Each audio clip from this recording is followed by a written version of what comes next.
नमस्कार दोस्तों। गुआना जो कि साइज के अंदर भारत के मध्य प्रदेश से भी छोटा है, बट ऑयल प्रोडक्शन के अंदर मिडिल ईस्ट की मेजर कंट्रियों को भी मात देने की क्षमता रखता है। रिसेंटली इसी गुआना के अंदर भारत के प्रधानमंत्री पहुंचे हैं कैरिबियन कंट्रियों के साथ में एक समिट करने के लिए। इस बीच में भारत के प्रधानमंत्री का सम्मान किया गया और फिर उसके बाद भारत के प्रधानमंत्री ने कहा कि भारत की energy security point of view से गुआना आने वाले समय में बहुत ज्यादा इंपॉर्टेंट हो सकता है। मतलब भारत को ऑयल प्रोवाइड करने के पॉइंट ऑफ व्यू से गुआना की विजिट बहुत इंपॉर्टेंट है। इतना ही नहीं, भारत को अगर मेजर डिफेंस एक्सपोर्टर बनना है और चाइना को काउंटर करना है, इस पॉइंट ऑफ व्यू से भी ये विजिट भारत का एक मास्टर स्ट्रोक है। कैसे है उसे मैं शुभेंदु चौहान डिटेल में आप लोगों के साथ में चर्चा करूंगा, पर उसके पहले आप लोग मेरे साथ में SRC10 टेलीग्राम ग्रुप के ऊपर जुड़ सकते हो। मेरे क्लास की अपडेट, पीपीटी, पीडीएफ सब कुछ आपको मिल जाएगी। यूपीएससी सीएससी की तैयारी करना इंडिया के टॉप एजुकेटर से। अगर आप लोगों को ऑफलाइन क्लास के अंदर पढ़ना है तो आप लोगों के पास में अच्छा मौका है।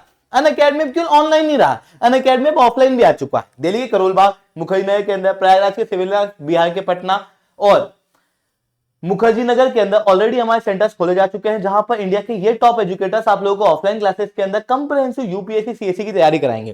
प्रीलिम से लेकर इंटरव्यू तक हर एक पॉइंट पे आपको गाइड किया जाएगा, आपको टेस्ट सीरीज दी जाएगी, आपको करंट अफेयर्स की मैगजीन दी जाएगी, आपको स्टडी मटेरियल दिया जाएगा। यानी कि एक बार आपने अगर अनअकैडमी को ज्वाइन कर लिया तो उसके बाद में आपको कोई और नया कोर्स खरीदने की जरूरत नहीं पड़ेगी। अपने आप में ये एक कंप्लीट कोर्स होगा जो कि आपको केवल 79,999 के अंदर ऑफलाइन सेंटर के अंदर मिलेगा। ये मैं आपको फिर बता रहा हूं कि ये क्लासेस आपकी ऑफलाइन होने वाली है। इसके अलावा अगर आपको स्टेट पीएससी की तैयारी करना है, जैसे बीपीएससी और यूपीपीएससी, तो उसके लिए भी आप हमारे साथ में जुड़ सकते हो। बीपीएससी के लिए आप प्रयागराज वाले सेंटर पे एक वेबिनार होने वाला है, जिसके अंदर इंडिया के टॉप एजुकेटर्स आपके साथ में डिस्कशन करेंगे आपकी यूपीएससी और बीपीएससी की तैयारी के लिए। पटना के ऊर्जा ऑडिटोरियम के अंदर 24 नवंबर को शाम 4 बजे आप बिल्कुल से इस सेशन के अंदर हमारे साथ में जुड़ सकते हो। चलिए दोस्तों, आप समझने का प्रयास करते हैं यहाँ पे हुआ क्या। देखो, गुआना आपको यहाँ पर एक देश दिखाई देगा जो कि वेनेजुएला से डायरेक्ट बॉर्डर शेयर करता है और ये एक लेटिन अमेरिकन और साथ में कैरिबियन कंट्री है, क्योंकि कैरिबियन सी के साथ में इसकी बॉर्डर शेयर होती है। रिसेंटली कैरिबियाई कंट्रियों की एक समिट भारत के साथ में होने वाली है, जिसके लिए भारत के प्रधानमंत्री गुआना पहुंचे। भारत के प्रधानमंत्री की ये 50 साल बाद गुआना के अंदर विजिट है। इसके पहले 1966 के अंदर गुआना आजाद हुआ था। उसके 2 साल के अंदर अंदर भारत की प्रधानमंत्री इंदिरा गांधी गुआना गई थी और उस समय से ही हमारे डीप टाइज गुआना के साथ में देखने को मिलते हैं। बट रिसेंटली ये जो मीटिंग हुई, ये जो भारत के प्रधानमंत्री गुआना पहुंचे हैं, ये भारत के लिए बहुत ही ज्यादा सिग्निफिकेंट है। ये एक बहुत बड़ा मास्टर स्ट्रोक है, क्योंकि गुआना के अंदर मेजर ऑयल प्रोडक्शन होता है। 2 साल पहले गुआना को ढेर सारे ऑयल रिजर्व अपने देश के अंदर मिले। आज के समय पे अगर मैं ऑयल रिजर्व की बात करूं गुआना के अंदर, तो ये लगभग 11 बिलियन बैरल है और ये दुनिया की टॉप 20 देशों में से एक है जो ऑयल प्रोड्यूस करती है। भारत की ऑयल की रिक्वायरमेंट 4.5 मिलियन बैरल प्रतिदिन की है। हालांकि हर दिन गुआना इतना ऑयल नहीं निकाल पाता, बट अगर भारत और गुआना साथ में कोऑपरेट करें तो भारत की ऑयल रिक्वायरमेंट को फुलफिल करने में गुआना बहुत इंपॉर्टेंट रोल प्ले कर सकता है। पर आप कहोगे सर गुआना ही क्यों? भारत के पास मिडिल ईस्ट है, भारत के पास रशिया है, तो हमको गुआना की जरूरत क्यों है? देखो, अगर मैं ऑयल की बात करूं तो भारत की रिक्वायरमेंट का 85% तक हम लोग इंपोर्ट करते हैं और ये इंपोर्ट किया जाता है मेजरली मिडिल ईस्ट और रशिया से। यहां पर दिक्कत यह है कि जो रशिया से ऑयल आता है, ये एक स्टेगनेंट ऑयल नहीं कह सकते, एक रिलायबल ऑयल नहीं कह सकते, इसे हम एनर्जी सिक्योरिटी के अंदर नहीं मान सकते, क्योंकि रशिया भी युद्ध पे है। अभी हमें सस्ते रेट के अंदर ऑयल मिल रहा है। रशिया के ऊपर आने वाले समय में ऑयल सैंक्शन लगे तो भारत को हो सकता है कि रशिया से ऑयल लेना बंद भी करना पड़े। तो हम क्या करेंगे? फिर मिडिल ईस्ट की बात करें तो मिडिल ईस्ट के अंदर खुद में इनसिक्योरिटी है, वॉर वगैरह चल रही है, तो हम मिडिल ईस्ट के ऊपर भी केवल डिपेंडेंट नहीं रह सकते। वेनेजुएला एक और मेजर सोर्स है जो बीच में उभर के आ रहा था, बट इसी वेनेजुएला के ऊपर यूएस द्वारा सैंक्शन लगाए गए हैं। इसी वेनेजुएला के अंदर हाइपर इन्फ्लेशन की सिचुएशन है, जिसके कारण से वेनेजुएला को भी हम एक रिलायबल ऑयल सप्लायर नहीं समझ सकते। तो भारत अपने ऑयल के इंपोर्ट को डाइवर्सिफाई करने का प्रयास करता है, ज्यादा से ज्यादा देशों से ऑयल को इंपोर्ट करो ताकि किसी एक देश के ऊपर डिपेंड ना रहना पड़े। गुआना एक ऐसा देश है जिसके ऊपर हम डिपेंडेंट रह सकते हैं, क्योंकि गुआना के अंदर आपको एक तो बहुत बड़े ऑयल रिजर्व देखने को मिलेंगे, साथ में स्टेबल पॉलिटी देखने को मिलेगी और इकोनॉमी बहुत बेहतर है। दुनिया की फास्टेस्ट ग्रोइंग इकोनॉमी के अंदर गुआना देखने को मिलता है। आज गुआना की इकोनॉमिक ग्रोथ रेट, जीडीपी की ग्रोथ रेट 33% है दोस्तों। जी हां, डबल डिजिट के अंदर गुआना अपनी इकोनॉमी को डेवलप कर रहा है, जिसकी वजह से भारत और गुआना के रिलेशन भारत की energy security point of view से बहुत ही ज्यादा सिग्निफिकेंट है। गुआना के साथ ये रिलेशन और सिग्निफिकेंट इसलिए भी हो जाते हैं क्योंकि गुआना ओपीईसी कंट्री का भाग नहीं है। आप क्लियरली यहां पर देख सकते हो। इससे क्या बेनिफिट होता है? देखो, ओपीईसी कंट्री क्या है? कार्टेल है ऑयल प्रोड्यूसिंग कंट्रीज का, जो कभी भी प्रोडक्शन को कम कर देती है, जो कभी भी प्रोडक्शन को बढ़ा देती है अपनी जरूरतों के अनुसार, जिसकी वजह से कंज्यूमर देश जैसे भारत, इनको काफी कुछ झेलना पड़ता है। हम बार बार कहते हैं कि भाई आप अचानक से ऑयल के रेट मत बढ़ाओ, हमारी इकोनॉमी में दिक्कत है, पर ओपीईसी सुनते नहीं है। इवन एक बार सऊदी अरेबिया ने एक बहुत ही अनडिप्लोमेटिक स्टेटमेंट दिया था, कहा था कि भाई आपको ऑयल लेना हो तो लो, नहीं तो अपने स्ट्रेटेजिक ऑयल रिजर्व से यूज कर लो। तो ओपीईसी कंट्रीज जो हैं उनका एक फिक्स ऑयल का रेट टाइप्स है।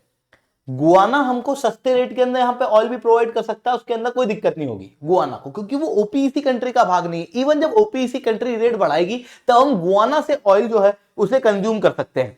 इसलिए ये जो ऑयल गुआना के अंदर है ये भारत की energy security point of view से बहुत इंपॉर्टेंट है। इस बात को ओएनजीसी विदेश लिमिटेड ने भी बहुत जल्दी समझ लिया था। इसी कारण से गुआना के अंदर जो ऑयल ब्लॉक्स हैं उसे खरीदने का प्रयास ओएनजीसी द्वारा भी किया गया था। वहीं दूसरी तरफ देखो, अगर मैं गुआना की बात करूं तो यहां की राजनीति को देखना। गुआना के जस्ट पास में वेनेजुएला है और वेनेजुएला और गुआना के बीच में गुआना एसन काइबो रीजन के लिए डिस्प्यूट है।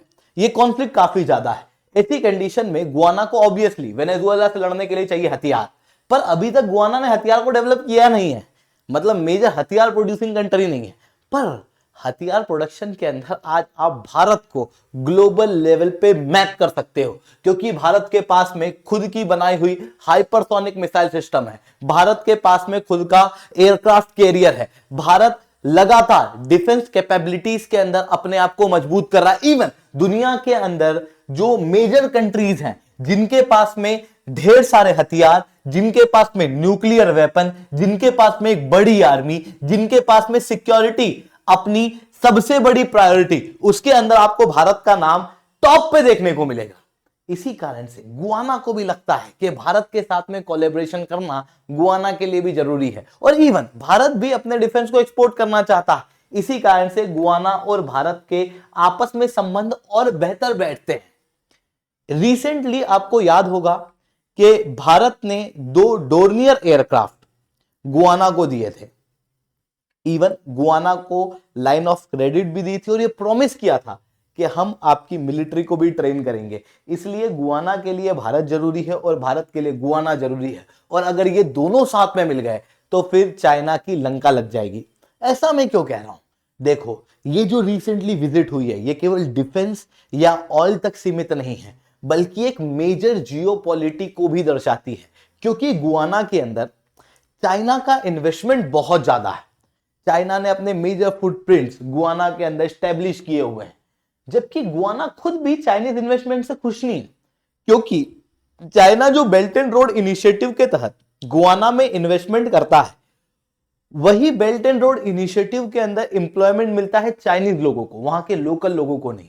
इस वजह से लोकली बहुत अच्छा फेवर नहीं है गुआना के लिए, लोगों के मन में गुडविल नहीं है चाइना के लिए। यह चीज यहां पर देखने को मिलती है। इसीलिए भारत चाइना को गुआना में काउंटर करने के लिए भी रिसेंटली भारत के प्रधानमंत्री ने यह विजिट की है, और आप लगातार देख सकते हो कि भारत अब गुआना के अंदर भी इन्वेस्टमेंट कर रहा है, जैसे नेशनल क्रिकेट स्टेडियम को बनाने में, 50 सोलर ट्रैफिक लाइट्स को बनाने में, ड्रेनेज पंप को बनाने में, centre of excellence in information technology को बनाने में। इवन जो गुआना की कैपिटल है जॉर्जो टाउन, वहां पर भी $100 मिलियन की हम लोगों ने एक रोड प्रोजेक्ट चलाया है, जो कि चाइना को इस रीजन के अंदर काउंटर करने में बहुत इंपॉर्टेंट होगा, क्योंकि चाइना की जो बेडविल है गुआना के लोगों के दिमाग में, वैसे इंडिया के लिए नहीं है, क्योंकि मेजॉरिटी ऑफ पीपल गुआना के अंदर जो हैं वो इंडियन कम्युनिटी के हैं। लगभग 3.2 लाख की आबादी भारतीय डायस्पोरा की गुआना के अंदर रहती है, जो टोटल गुआना की आबादी की लगभग 43% है, जो अलग अलग सेक्टर के अंदर काम करती है। और ये आबादी प्रो इंडिया है, इंडिया को सपोर्ट करती है। इवन जो गुआना के अभी राष्ट्रपति हैं, उनके एंसेस्टर भी भारत से ही गुआना के अंदर गए हुए हैं। इसी कारण से भारत और गुआना के संबंध आपस में बहुत अच्छे देखने को मिलते हैं और आने वाले समय में ये संबंध और सुधरेंगे। रिसेंटली जो भारत के प्रधानमंत्री की ये विजिट रही गुआना के अंदर, ये भारत के स्ट्रेटेजिक, एनर्जी सिक्योरिटी और डिफेंस पॉइंट ऑफ व्यू से बहुत ही ज्यादा इंपॉर्टेंट है। आई होप ये सारी बातें आपको समझ में आई होंगी। लेक्चर अच्छा लगा हो तो लाइक करना, लेक्चर बहुत अच्छा लगा नीचे 4 से 10 कमेंट करना। यूपीएससी सीएससी की तैयारी करना, इंडिया के टॉप एजुकेटर से ऑफलाइन क्लास के अंदर पढ़ना है तो आप लोगों के पास में अच्छा मौका है। अनअकैडमी अब केवल ऑनलाइन ही रहा, अनअकैडमी ऑफलाइन भी आ चुका है। हमारे सेंटर्स ऑलरेडी खोले जा चुके हैं। अगर आपको हमारी टीम के साथ में जुड़ना है, नीचे डिस्क्रिप्शन के अंदर मैंने एक लिंक दी हुई है, उस लिंक को खोलना, उसको फिल आउट करना, हमारी टीम आपको रीच आउट करेगी, या फिर आप डायरेक्टली हमारे इस नंबर के ऊपर कांटेक्ट कर सकते हो। ठीक है दोस्तों, आज के लिए इतना ही। That's all from my side. जय हिंद, जय भारत।